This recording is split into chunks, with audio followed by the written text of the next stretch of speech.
Switchcraft is brought to you 3 times a week on Tuesdays and Thursdays at 3 p.m. U.S. Eastern and on Saturday at whatever time I can get to it. Tune in live over at twitch.tv/runjumpstomp, except for this episode. This episode's not live. I'll talk about that in a little bit. This episode of Switchcraft is brought to you by Chris Becker.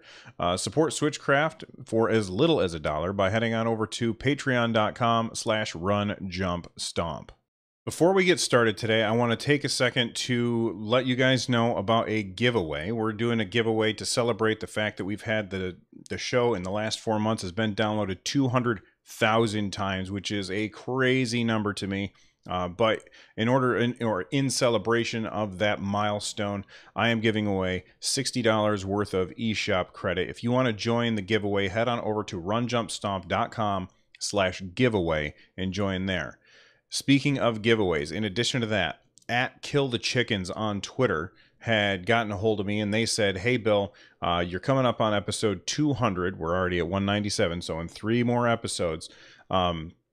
Here is a $20 eShop gift card that you can give away to one of the people in chat during episode 200. So when we do episode 200, make sure you head on over to twitch.tv/runjumpstomp. Be there. You can be lurking, you can be chatting, but I will do a giveaway at the end of episode 200. So make sure that you're there to join us because it's going to be a lot of fun. Anyway, with that out of the way, let's go ahead and start with the news today. And the news is E3. I mean, we are right smack dab in the middle of E3. Nintendo is the last press conference, and then from here on out, it's just, you know, the press is going around looking at stuff, and people are playing the games. But Nintendo just finished their press conference a few hours ago, and I went through and I live streamed the whole thing. So if you want to, which is funny because, you know, earlier today I live streamed the whole thing, no problem at all. And then when I went to record the podcast live, it wouldn't let me stream to Twitch this afternoon, which is not cool, but we're going to move on. So Nintendo has done their not press conference, but their Nintendo Direct. And they were the last one. So let's talk about everything that they did. And I went through and I watched it live and talked about my feelings or my thoughts as it went through. Just, you know, most of the time I was trying to keep quiet so I wasn't, you know, talking over him. But then I went back and I watched it again and I screenshotted a bunch of stuff. So we're going to be able to take a look at that stuff here. Let's go ahead and take a look. So the first thing that they showed us was a game which came out of nowhere. I mean, I had no idea anything about it, and that is Demon Cross Machina. It's some kind of mech battle game. I don't know much about it, but it looked really cool. The first thing that I thought of when I saw it is this kind of reminds me of Virtual On, which is a really cool game that I remember playing when I was younger. I would go to the arcades, drop quarters in there, and you had 2 joysticks, and you were in this big robot, and you basically were in an arena fighting another person who was, they had a separate screen, they had their own joysticks, and you were zipping around there. It was the most expensive game in the arcade, but it was a lot of fun, and that's what this reminded me of. Now, it was just a cutscene. It wasn't really gameplay, or at least it didn't look like it was gameplay. So we don't really know what this game is like, but it was very interesting. I don't think that it even showed if it was a first-party game or a third-party game, but it definitely looks interesting, and it's definitely something that I want to check out later on.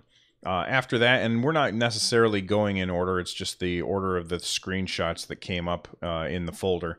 But the next thing that I think that they showed off was Super Mario Party. And this game I am really, really excited for. My family has really enjoyed the Mario Party games. I think that my favorite one was Mario Party 7, or maybe it was Mario Party 8. I can't remember which. It was the one on the Wii. The one on the Wii U was okay, and I wasn't a huge fan of that. I didn't like the one on the 3DS at all. But this one, you know, it seems to have some unique things going for it, and especially this really strange setup. Now, Nintendo had showed us this this patent. Well, they didn't show us, but somebody had found this patent where you could take multiple devices and put them next to each other in order to have them connect, and basically the different devices would know where they were in relation to each other, so that you could, say, bounce a projectile from one device to another.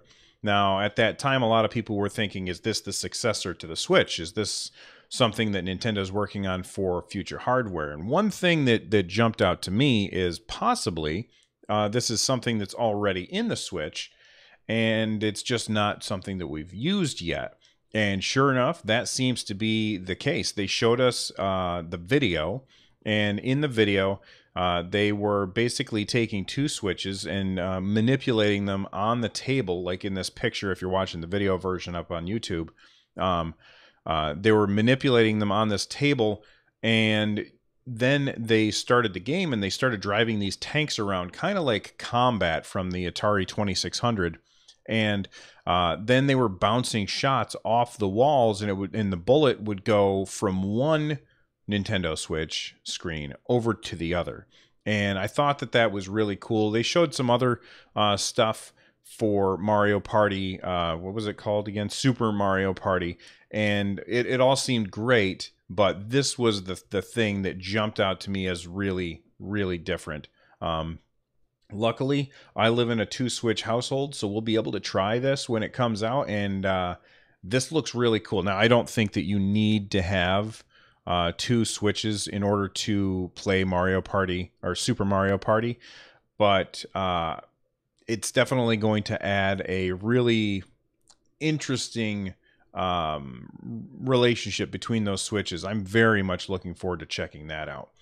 The next game that they showed off was the Fire Emblem game, which we all knew was coming. Nintendo told us, I think it was even January of last year, they said, look, we're working on a Fire Emblem game, and it's coming out in 2018. And I guess it's not coming out in 2018. It's coming out in spring 2019. So, you know, not too far delayed, but this game is called Fire Emblem 3 Houses, and it looks really, really good. I am very excited for this game, a traditional Fire Emblem game on the Nintendo Switch.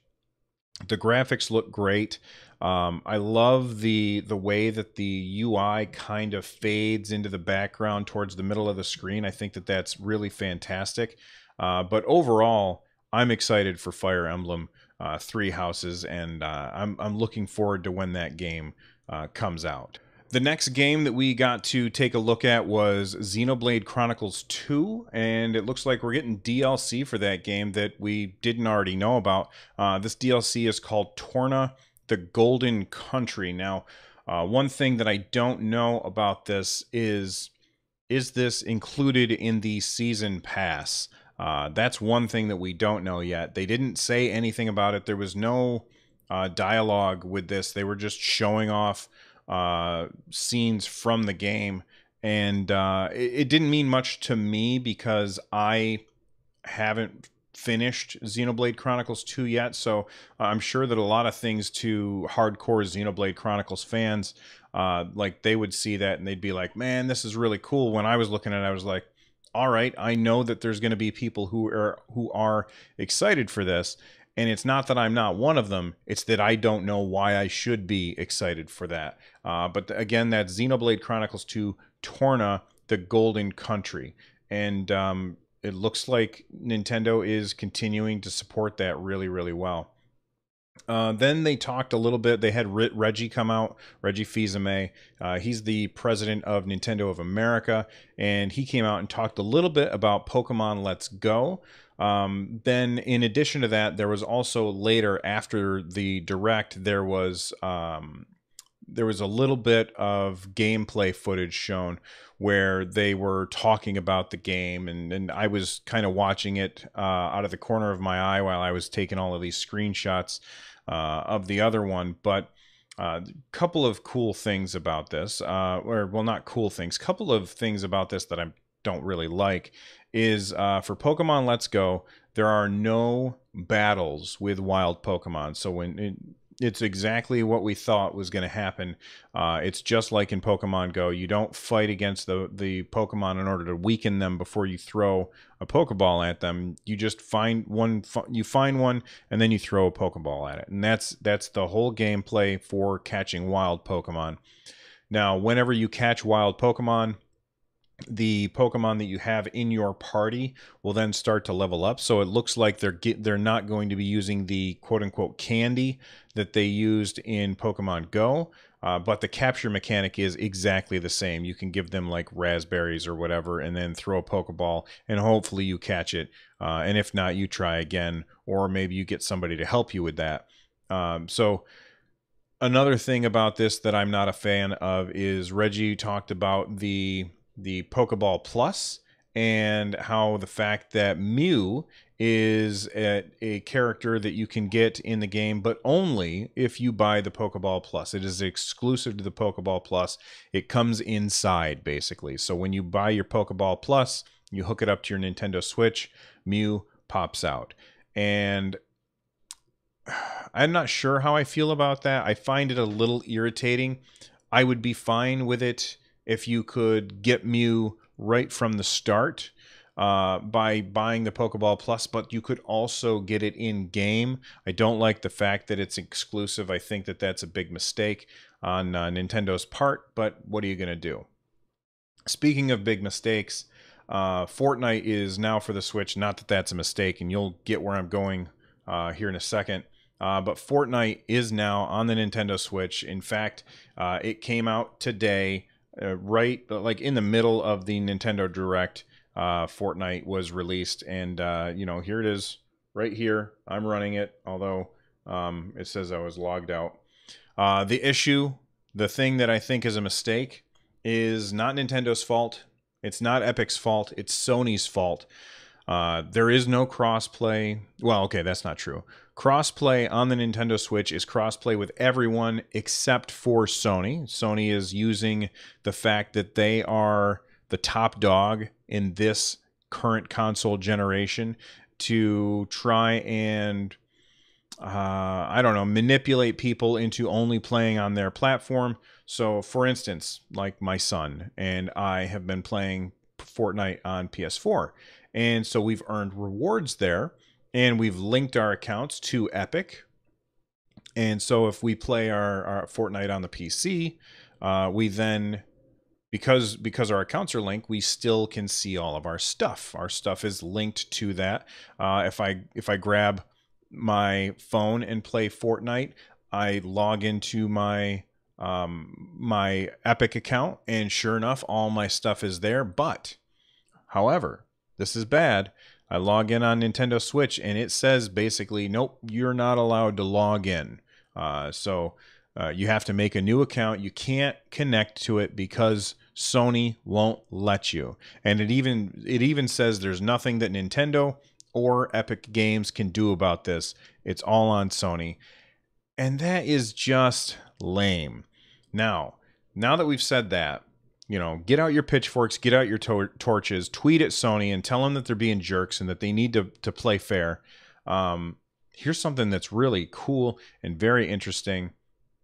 Fortnite for the Nintendo Switch has squad voice chat. So you can communicate with your fellow teammates just by plugging your headphones, headphones like I'm holding up my my Apple headphones here. I could just plug these into my Switch and have voice comms with my squad in Fortnite. Now, if Epic can do that, then Nintendo can do that. And this shows that there's no hardware reason why the Nintendo Switch does not have voice chat. It all comes down to how Nintendo just wants to do things. It's less of a physical reason and more of a theoretical reason, like not theoretical, almost like how you think, pedagogical reason. That's not the right word either. It's just Nintendo is refusing to do it, and that's another problem. I think it's great that Epic Games went above and beyond and they said, you know what, sure, Nintendo does not have built-in voice chat. We're going to build our own voice chat for our game because It's not 1973. That's why. It's not in the game yet. However, it will be activated on Thursday morning. They didn't say this during the Nintendo Direct. This was said during the Treehouse live event where the devs of Fortnite were being interviewed by the Treehouse people. All right. After that, Nintendo showed off a whole bunch of games that are coming out this year. Let's go through them real quick. I'm not going to say something about every single one. We've got Overcooked 2 coming out on August 7th. We've got Killer Queen Black, which is this weird arcade-style game where I think you're fighting against other players. That's sometime this year. Hollow Knight. A lot of people have been wondering, when is Hollow Knight coming to the Nintendo Switch? Well, the wait is over. It came out today. Octopath Traveler is coming this summer. I can't remember the date off the top of my head. However, there's a brand new demo available June 14th. Now, this is really cool because what we've seen before, the demo, I didn't really like the demo, not because I thought that the game was bad, but just because of some of the decisions that Square had made, I didn't really like, I didn't agree with. And a lot of people complained about the same things that were bothering me, like where the save points were or being able to skip things. And Square had listened and they said, look, based on your feedback from our Octopath Traveler demo, we've changed a bunch of stuff. So when the game comes out, a lot of these things that you guys didn't like about the game won't be an issue anymore. And I assume that now that we'll get this new demo on, again, June 14th, this demo will have a lot of this stuff fixed. And you'll also be able to carry over your save data to the full game once you purchase it. So that's also really cool. Then they showed off Starlink, the Battle for Atlas. This is a Ubisoft game, was actually revealed the day before. Miyamoto was there because they are bringing in Star Fox stuff into this Starlink game. And if you don't know much about the Starlink game, it's this game where you have your controller. There's a clip that goes on your controller, and then you can like put a ship on the controller, and you control parts of like what weapons are on your ship by attaching them to the ship that's attached to your controller. And it's really cool. Not something that I want, but I think that my son will probably really want it. I think that this is going to be pretty popular. It feels like it's a little late to the party as far as, the whole Toys to Life craze. Like if you go down most brick and mortar stores, the Toys to Life section, Disney Infinity went bust. Lego, I can't remember what the Lego game is called off the top of my head. That really hasn't done much lately. The Amiibo is just a sea of Animal Crossing figures that are left over. But you know what? Maybe that means that there's plenty of shelf space for Starlink. Now that's a game that's cross-platform, or at least it's on a lot of different platforms. But the Star Fox stuff is, of course, exclusive to Nintendo because that's Nintendo property. But anyway, I think it's pretty cool, and I think it'll probably sell well. It looks like it's a lot of fun. If you can play it without all the plastic stuff, then I'm interested. So that comes out October 16th. Arena of Valor, which is the MOBA, which is, I guess it's a mobile phone game, and that is really, really popular over in Asia. It's by Tencent Games, and that game's coming out in fall 2018. They showed off Minecraft. I think that they're talking about the physical edition because Minecraft is already out. That comes out on the first day of summer, June 21st. I assume that this is going to be the one that allows us to do all of the cross-play stuff where we can connect to everybody, but of course Sony, because they're jerks. God, Sony, you're jerks. Then they showed off PixARK, which is basically a version of Ark Survival Evolved, but a little more kid-friendly. And this one has pixelized graphics and big blocky textures and very Minecrafty, and that comes out fall 2018, right alongside of the actual Ark Survival Evolved, which also comes out fall 2018. They showed off Mario plus Rabbids Donkey Kong Adventure DLC. That's June 26th. And by the way, when we were watching this, this was like flashing these games by so fast. I didn't even see some of them. Dragon Ball Fighter Z is coming to the Switch sometime this year. Crash Bandicoot. Let's see.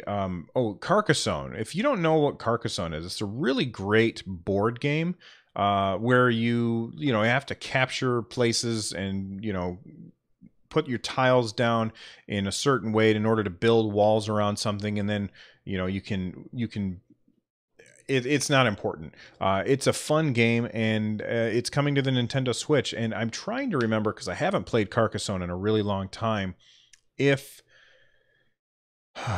it I wonder how two-player game will work, like if you can see what the other people are doing, or if you could just play online. I don't think I would want to play this game online. I would want to play it sitting next to somebody on the couch, but then they would be able to see my stuff, so I'm not sure how that's going to work. They showed off a game called Ninjala, which I don't know anything about. This is by Gung Ho Entertainment. That comes out spring next year. Captain Toad is July 13th this year. FIFA 18 is having the first World Cup update, and that's available right now. Wasteland 2, which is a sequel to a very, very old game, is coming out fall 2018. This is the director's cut. This is a game that's already out on other platforms, but now it's coming to the Nintendo Switch. Again, fall 2018. We already knew that we were going to be getting Monster Hunter Generations Ultimate coming across from the West, which is basically Monster Hunter Double Cross over in Japan, and here in the US it'll be Monster Hunter Generations Ultimate. That's August 28th. I'm very excited for that. Dark Souls, summer 2018. Wolfenstein, June 29th. Man, this summer is jam-packed. The World Ends With You comes out fall 2018. Mega Man 11 is October 2nd. And those were all of the games that they showed, and that was all packed into like 10 minutes. And what happened next was the rest of the direct, which was like 30 minutes long, all Super Smash Brothers Ultimate. Now we know the name of Super Smash Brothers Ultimate, and we'll talk about that right after this.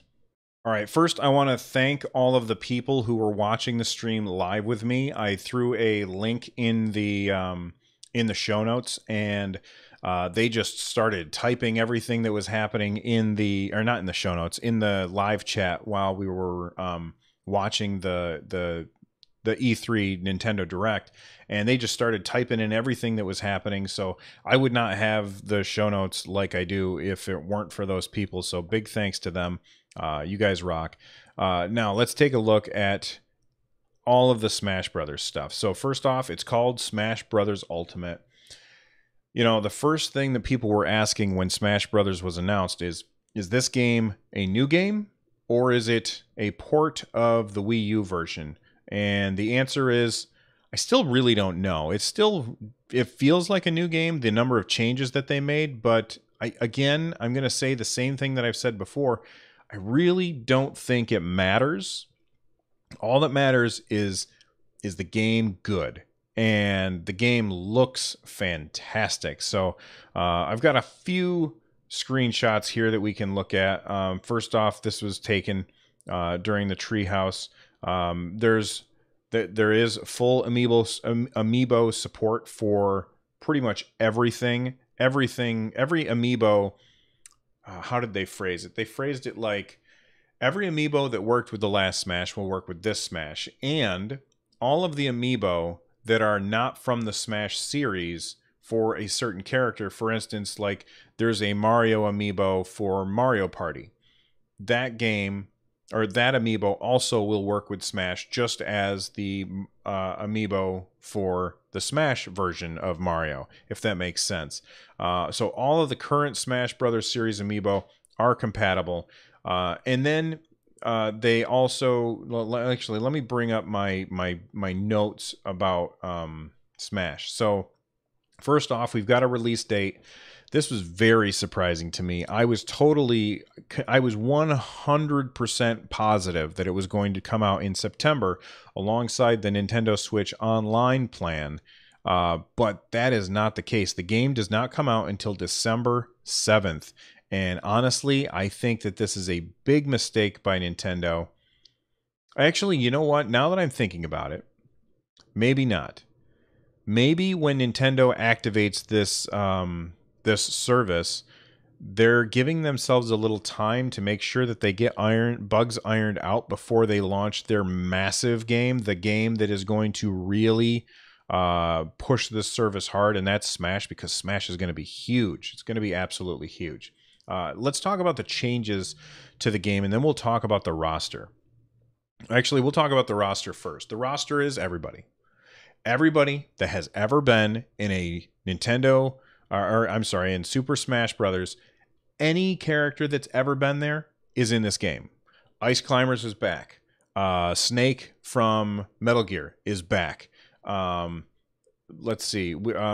Ridley. They added Ridley to the game. Ridley is... oh, that's the wrong window. Ridley is... That's the wrong window. Where's the thing? I'm trying to show you guys a picture of Ridley. Ridley is Samus's basically her arch nemesis. He's this big dragon looking thing, and Ridley has, like, people have been asking for Ridley to be in the game for a really long time. There was a cool little cutscene where it was Samus and Mega Man and Mario were walking in this hallway, and we were like, they were walking towards the camera, and one by one Ridley was picking off Mario and Mega Man and leaving only Samus behind. And then it showed, you know, Ridley, and it said Ridley hits the big time, and I thought it was really cool. I'm excited to have Ridley in there. The roster is everybody, so anybody that you can think of that was in a Smash Brothers ever is in the game. So now that we got the roster out of the way, let's talk about the changes to the game. All right, so first off, this is something that they showed off during the treehouse after the fact. You now select the stage before you select your fighter, and the loser picks the stage. So when you're playing the game, the loser will pick the stage, and then you guys will know what stage you're going to be fighting on, and then you can make your decision. Okay, well, if we're going to be playing on this one, I think I want to use Link. And if we're going to be playing on that one, then I think I want to use Duck Hunt. And I think that that's really cool because, you know, there are certain characters that have certain strengths and certain weaknesses, and knowing what stage you're going to play on beforehand is going to now that can influence who you're going to play as. And I think that that's a very good change. I like that a lot. And I also like that the loser picks the stage. That's something that we usually would do anyway, is that when you come back, you would say, all right, well, now you can pick the stage. But now it's built into the game that the loser picks the stage. They also have changed perfect block, which is, I guess the way that it works is if somebody's attacking you and you use your block button, like a little bubble shows up, and if you release that block button at exactly the right time, you can do like a really powerful counter move. But if you don't release it at exactly the right time, then you're going to take damage from being attacked. So that was in there, and I thought that that was pretty important. Let's talk about the changes. Like, there were so many changes listed off, I couldn't get through all of them. Link now has the Breath of the Wild tunic, and a lot of people were wondering, does this mean he's going to play different? And yes, he is going to play different. Now, there were a couple things that they said. The one that jumped out to me the most is the fact that he can now remote detonate his bombs. So Link can drop his bombs out there and wait for somebody to walk across it and then detonate it. So that's really going to change the way he plays. In addition, you've got Link, you've got Young Link, and then you've got Toon Link. So now in the game, we've got 3 different Links in the game, and I assume that they will all play slightly different. Link will play like the Breath of the Wild one. I'm assuming that Young Link will play like the old Link did, and then Toon Link always had his own style as well. There's now a female Pikachu. You can choose between a male or female Pikachu. I guess really the only difference is that the female Pikachu has a heart for a tail instead of like a lightning bolt. Again, the Ice Climbers are back. Marth comes in 2 varieties, and they will have different voicings, although they said, here, check these out, and then they played the 2 voices, and I thought, they sound the same to me, but I have horrible hearing, so maybe that's beside the point. They went over a little bit, a tiny little bit, about the Inklings, and later on in the treehouse, they expanded upon that a little bit. So the Inklings, they use their ink. They've got a really cool stage where they've got the girder. I can't remember, Moray Towers or something, where they've got the girders going back and forth, almost like a Donkey Kong level, in the fact that the way that they go back and forth. But they use the ink.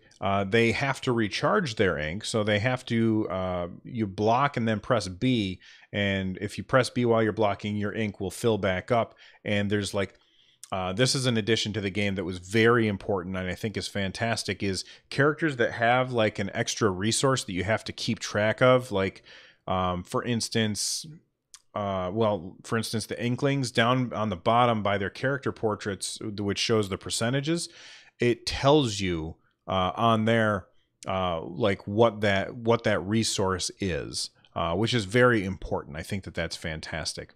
So if you ink your opponents, if you're fighting against Mario and he has the green goop all over him, he will take more damage. Now, they didn't say if that means he takes more damage from everyone or if he takes more damage from just the Inkling. There's no way for us to know that yet.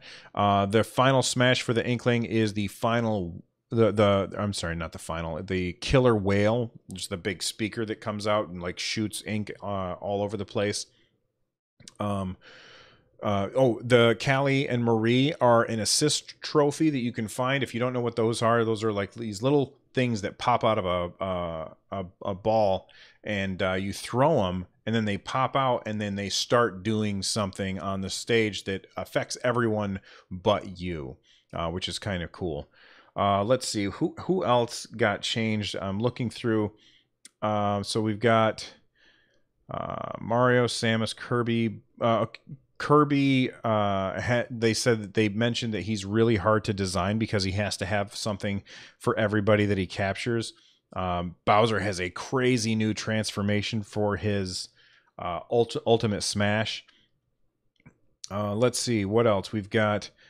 Zelda is based off the Zelda from A Link Between Worlds. So her art style has been updated. She looks a little bit different. The villager has like 8 different villagers, or as I like to call them, Killager. 8 different villagers that they can be. And when they could put items in their pockets before, and now when you put an item in your pocket, it's going to be displayed down on the bottom, which is very, very useful. Let's see, who else are we talking about? We've got, all right, so Peach. This isn't really about Peach, but Peach has something that they added to the game, which is a character that plays very similar but has slightly different animations, and I think they called them Echo characters. And the Peach Echo character is Daisy. So Daisy is now going to be in the game, although she's basically Peach. I think that that's cool. It's not just a skin change, though. It's also changes to the animations. And they play slightly different, but very, very similar. And that makes a lot of sense because it allows them to make the already ridiculous roster even bigger without adding more complexity to the balancing. And balancing a game with this many characters has got to be an absolute nightmare. Who else? Oh, Ryu will always face his opponent in one-on-one matches. I guess that this is not something I like. By the time Ryu came to the DLC for Ryu came out, I had basically stopped playing that version of Smash. So I didn't really get much chance to play with Ryu, but I guess it caused a lot of spurious inputs as you were trying to execute a move or just to move around. So now he's always going to face his enemy just like he would in a Street Fighter game, which makes a lot of sense. Let me see. We got Pokemon Trainer is back with 3 Pokemon. The big change there is that and this is not something that I was aware of, in previous games, when you had the Pokemon trainer, if you didn't constantly switch which Pokemon that you had out, you would be penalized for that, and that penalty has been removed from the game. Wii Fit trainer, she had her face changed. This was it was weird that they said this, but this Mr. Sakurai said this was at the request of the developers of the Wii Fit games. So do we expect a new Wii Fit game to be coming out, or at least a Switch Fit game to be coming out? I'm not sure. Snake is back, like I said before. Pichu is back. When he electrocutes with an electric attack, it also damages him. Let's see, Robin. When you are playing as Robin, who is from the Fire Emblem series, now down on the bottom it will show how much time that they have left before their certain special ability, like their tome, runs out. So that's good to know. I guess Game & Watch's graphics have been updated to make them look more like the original portable games that they're based on. Oh my gosh, there's so many characters here. Let's see. The Mii fighters have had their models updated. Their proportions have been changed a little bit. And let's see. Wario had his Super Smash changed, or his Ultimate Smash, or his Final Smash. That's the word I was looking for. He now turns into Super Wario and flies around. Pac-Man now has a much faster Final Smash as well. Wolf from Star Fox is now in the game, and his model is based on Star Fox's Zero costume. Oh my gosh, so much stuff. It was weird that they showed this off, but Olimar, when he takes damage, his helmet cracks, but then it repairs itself. And then, of course, we've got Ridley, and it looks like we're going to be getting new amiibo of Ridley, and there was a new Inkling Girl that they showed off as well. I did not get a screenshot of that. I didn't think of it at the time. But man, so many changes to this game. And it just looks gorgeous. I was watching a fight between Mario and the Inkling Girl as they were kind of showing off their abilities. And man, this game looks fun. I cannot wait to play it. They also explained that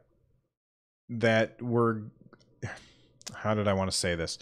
There were a lot more changes that like maybe went over my head because I don't pay attention to that stuff too much. They did talk about they are bringing back the controller, the Smash Brothers. Well, they're calling it the Smash Brothers controller, but it's basically the GameCube controller. And I'm looking for my screenshot of that. I must have forgotten to put that in the show notes here, but that's okay. So that was the whole thing. Something to keep in mind, because I know that there's some people who are saying, "Wait a second, that's it?" Well, first off, that was a lot. Nintendo showed a lot, and I feel like they put the emphasis on Smash Brothers, where I feel like they could have spoken less about Smash Brothers in the actual Direct and built out more of that stuff in the, not the Direct, but in the Treehouse stuff, and given us a little bit more information about the let's see, how many games did they talk about that I was able to catch? 1, 2, 3, 4, 5, 6, 7, 8, 9, 10, 11, 12, 13, 14, 15, 16, 17, 18, 19, 20, 21, 22, 23, 24, 25, 26, 27. They talked about 27 games. And they talked about those 27 games in 10 minutes, and then they spent like 30 minutes talking about Smash Brothers Ultimate. So I think that they could have, that was a little lopsided. They could have, I mean, I know Smash is big, but I think that they could have spread that love out just a little bit more and told us more about some of these really interesting games that are coming. Here's what we need to keep in mind, though. Nintendo continues to release information throughout the rest of E3 with their Treehouse Presents. In fact, while I've been recording this, they've probably released some new information that I don't know about, and you can feel free to let me know about that. But I think that Nintendo had pretty good E3. Now, there's going to be all of the people out there who are going to say the same thing that people always say. Bill, who won E3? And I'm going to tell you the same thing that I say every single year. We won E3. The players won E3 because we've got just a metric ton of games coming at us. We've got games on Xbox, games on PS4, games on Nintendo Switch, games on PC. We've got games coming out of our ears. This is the one of the greatest times ever to be somebody who is into video games.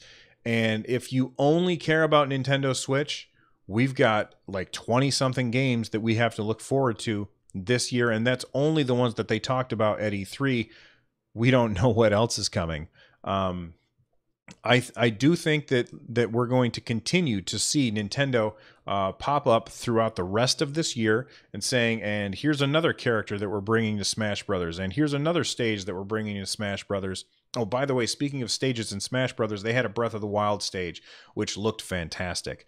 But I've been talking about Smash Brothers for a long time now, so I'm going to stop. I'm going to wrap up the show, so let me bring up my show notes, and we can get out of here. All right, before I get out of here, I want to thank someone for a review. They said, this is SMP LKD on the UK Apple Podcasts. They reviewed the show, and they said, just discovered it, and I can't get enough. I've discovered this podcast, and I've begun to work my way through the back catalog. So informative, clear, and smart. Aw, shucks.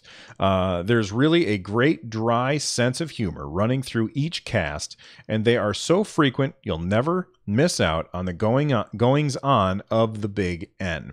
That was, again, from SMP LKD. They gave 5 stars. Thank you so much for reviewing the show. I really appreciate it. It really does help. And a lot of people have told me that I have a dry sense of humor, and I am ashamed to admit that I don't know what that means. So feel free to let me know. Most of the time, the full show is a lot longer than the audio version, except they're going to be exactly the same length, or at least very close this time.